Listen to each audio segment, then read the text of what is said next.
Hello everybody and welcome to my second video in my guitar teaching series. Today we'll be going over chords, which are super fun. You're going to need a guitar, like so, and a pick. That's this little plastic triangle thing. You might have seen them on some necklaces, and you use that to strum the guitar. So with a pick, you get a louder sound.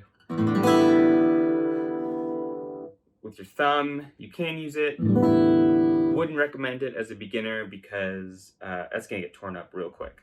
So, what are chords? Chords are a group of 3 or more notes played at the same time. And that's about it, right?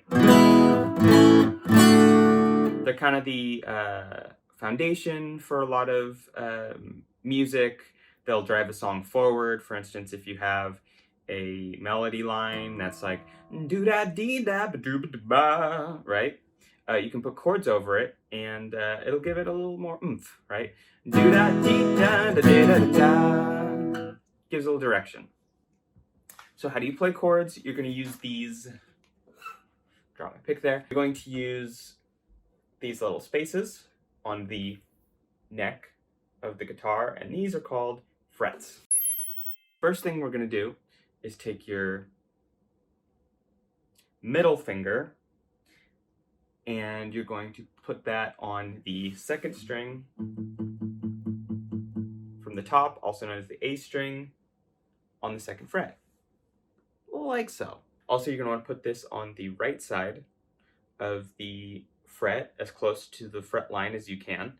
You're going to get a better tone that way. Next, we have our ring finger. You're going to put that on the D string. That's the third from the top. And that's going to go right on the second fret, right underneath where your middle finger is. So far we've got this. Bloop. This chord is called the E minor chord.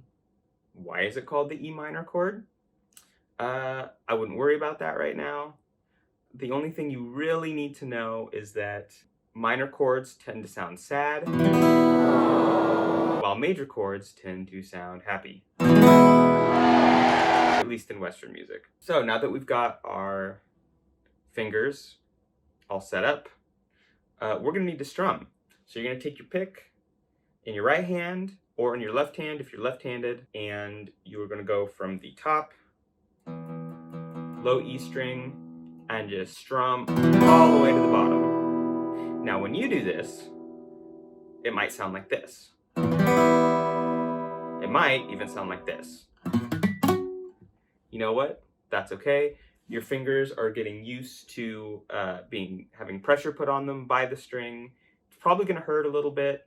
I would say if you're going to practice this, take short little practice sessions and then take long breaks. You don't want to wear your fingers down too quickly. Eventually, they're going to develop calluses, so it's not even going to be a problem.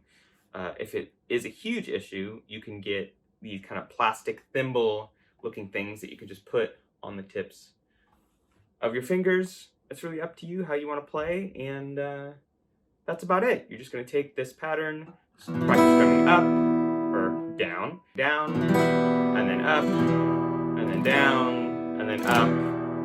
It gets a little boring, but your fingers are still getting used to things. And eventually, with enough practice, once you get that chord down, you're going to be able to put a bunch of chords together, and then you're going to make a song. There you go. Stay healthy.